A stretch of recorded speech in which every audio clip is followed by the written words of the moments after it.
Hey everybody, Bill and Deb. Hi there.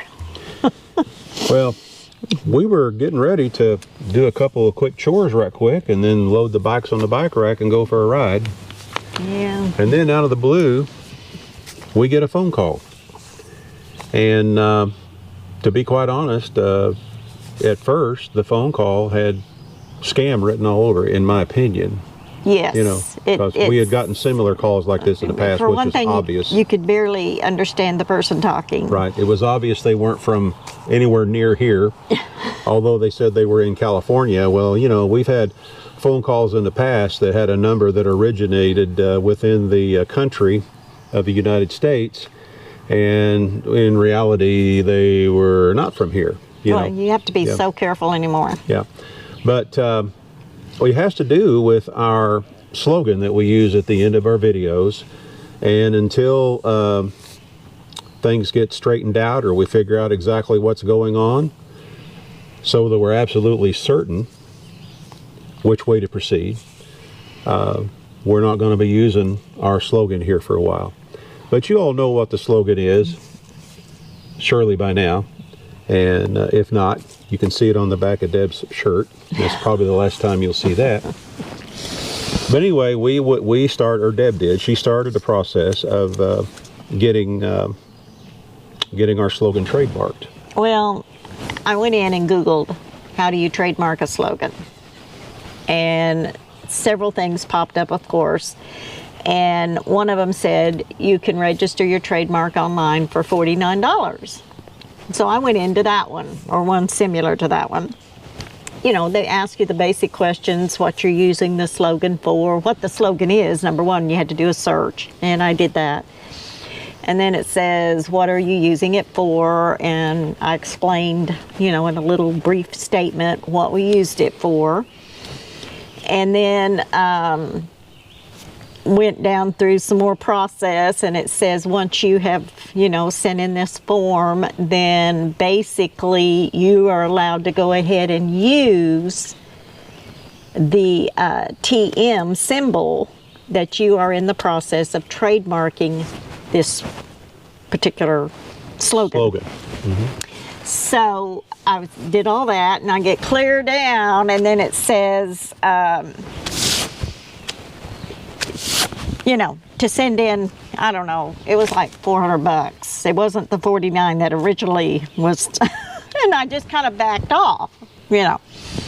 But of course, by this time, they've already gotten my email address, and they did send us an email, and I don't know, what, 6 weeks ago, maybe.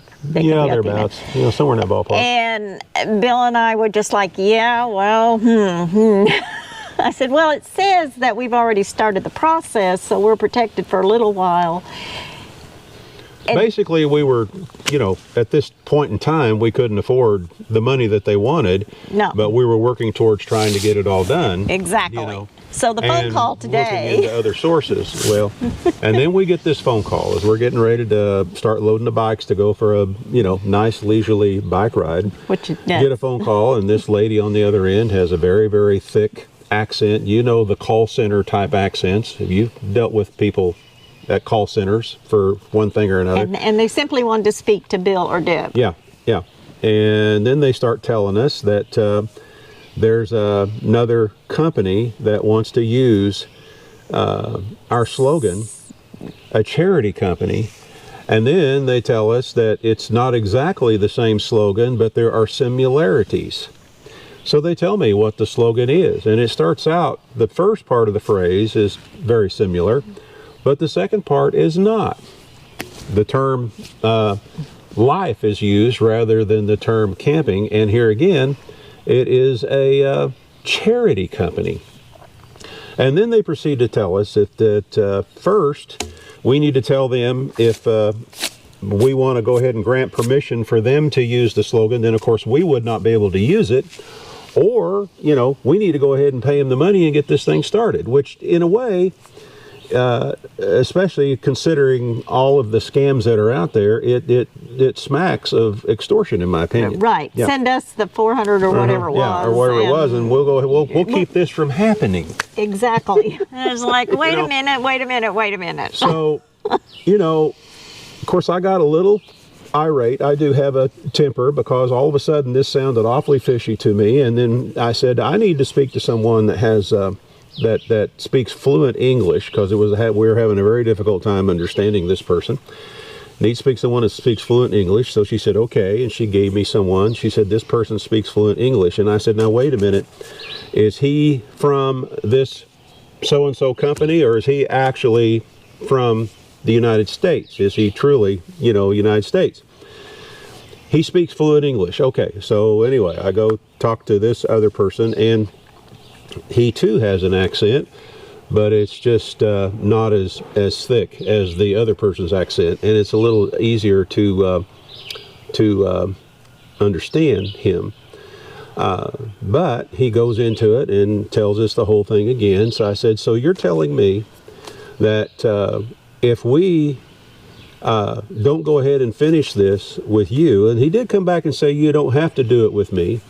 He did say that part, but but I said, if we don't go ahead and finish this, then they could get their trademark could go in front of ours, even though the slogan is not the same, and they could possibly sue us for infringement. And he said yes. And I said, well, it just doesn't make any sense to me. Why would a charity company want to use a slogan similar to ours? That was the first thing that I'm wondering about. And I told him outright, on more than one occasion, in a rather heated tone, that this sure sounds like a scam to me, or you're trying to get me to go ahead and do it with you. And of course, he reiterated again, no, you don't have to do it with me. Well, I guess the reason they were approaching us, because they had what I had filled out on record. Yes. As we had applied first. Right.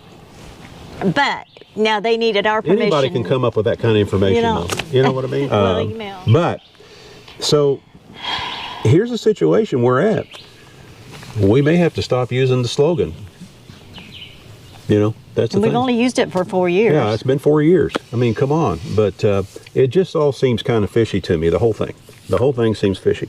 So here's what we're wondering.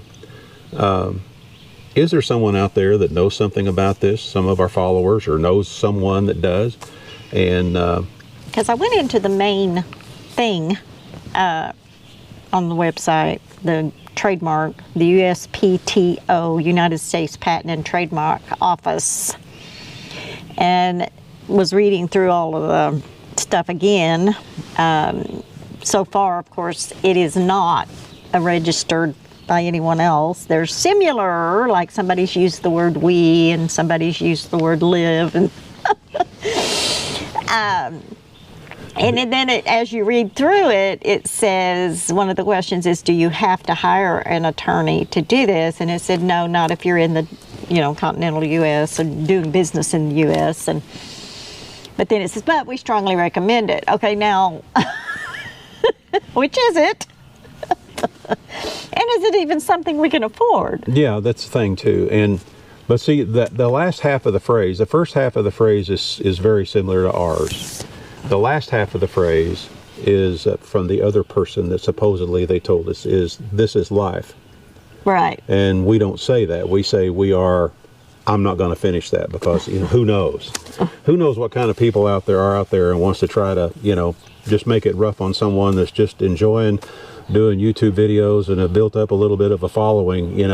It's just unfathomable to me that someone would be this way, but this is the world we live in, But this is what I told this person. I said, if the shoe was on the other foot and we had our trademark fully completed and it truly was ours no matter what, and if someone else came up with a slogan that was similar but not the same, we would not, go out there and sue somebody. But he's indicating to me that this charity organization, if they got theirs, which doesn't even sound like ours, if they got theirs, then they could come back and sue us. Like I say, it's unfortunate that this is the world that we live in, because I certainly would not do it myself to someone else. I mean, come on. We're just not that way. And when someone else tries to, I don't know, strong arm us, bully Yeah, us. but that's what it felt like That's today. what it felt like. Felt like we like- were being strong armed yeah. or You do bullied. it We don't now, know or- for a fact that they are truly in California when they're telling us all this. That's the thing. And maybe they are. And I'm not going to say that they're not, but people out there get these kind of phone calls all the time. So anyways, we didn't mean to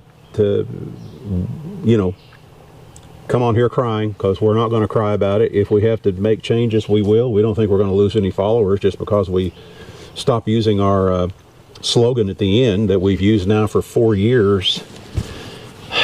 But, this is what we're putting out there. If anyone happens to know something that we don't, or are familiar with this, or if you know of someone that could give us some advice, our email address is iridetinyhouse@gmail.com. iridetinyhouse@gmail.com. But for the time being, just to be on the safe side, we're not going to be ending our videos with what you've been hearing us say for 4 years. And, we're getting ready to get our merchandise printed up on our shirts and everything for the rendezvous that's coming up this coming October. It's even in the logo. Yeah, and then we got to change this too. I don't know if you can see it, but it's right down here too. That's got to come off. And we just had decals made for the van that says this, and for the trailer. And now we may not even be able to use them or we're being scammed. Or we're being scammed. And yeah, I'm leading towards scam, but we don't know that for a fact. So all of a sudden, the money we spent on these decals and everything, it could end up being a waste.